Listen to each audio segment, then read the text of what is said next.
ध्यान प्रेम का जन्म देगा, और प्रेम प्रेम से करुणा आएगी, उस करुणा से कर्म होता है, रहेगा तीनों। पर आपको अपना रास्ता मिल जाएगा, इसलिए आपको पहले अपना रास्ता खोजना बहुत जरूरी है कि क्या मेरा रास्ता है।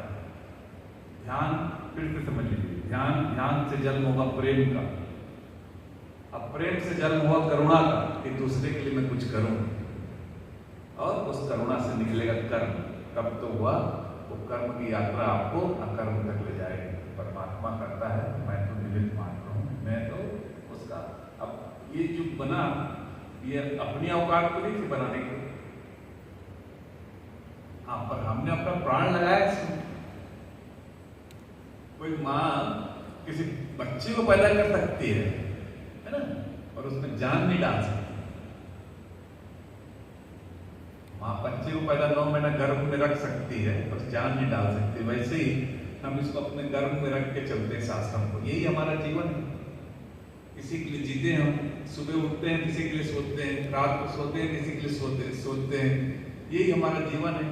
जैसे छोटा बच्चे को माँ, यहाँ पे बहुत माँ है, वो जानती है, उसको पालती पोसती है, और जो बड़ा होता है और जवान होता है तो सबसे ज्यादा कौन आनंदित होता है? माँ होती है। कौन होता है?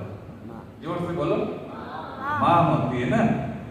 तो वैसे ही एक मालिक जब बगीचे को सींचता है, पूजता है, जब उसमें फल फूल आते हैं, सबसे ज्यादा आनंदित कौन होता है? माली। ये तो तुमको भी पता है ना। एक किसान जब धान लगाता है, हल चलाता है, बीज बोता है, मेहनत करता है, उखाड़ता है, तो उसमें जब धान की बालियां आती है तो सबसे ज्यादा खुश कौन होता है? किसान। तो वैसे ही ये जो मधुबन है हमारा आनंद है, यहाँ जब आते हैं तो सबसे ज्यादा खुश हम ही होते हैं, क्योंकि इसी कारण बनाया, धान लगाया गया था ना कि बालियां लहलाए, इसी कारण फल के वृक्ष लगाए गए थे कि उसमें फल आए, फूल आए। तो इसी कारण मधुबन बनाया गया था ना, इसलिए हमने सारी अपनी शक्ति नियोजित करी इसमें। एक तो हमारे आनंद के कारण करी।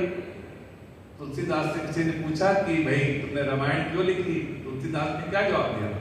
आपको पता है सबको जी। स्वांता सुखाय तुलसी रघुनाथ गाथा, मैंने अपने सुख के लिए रामायण लिखी। तो जो काम आपके सुख से निकलेगा वही काम आपको आनंद देगा, है ना। अब कोई नहीं आता था, हम लोग तो रोज नहाते ही हैं, रोज नटराज करते हैं, हम लोग रोज कुंडली करते हैं, रोज डायनामिक होता है, यहाँ पे रोज मौन होता है। मौन कक्ष में आप लोग जा ही नहीं पाएंगे, संख्या ज्यादा है, मौन कक्ष थोड़ा छोटा है।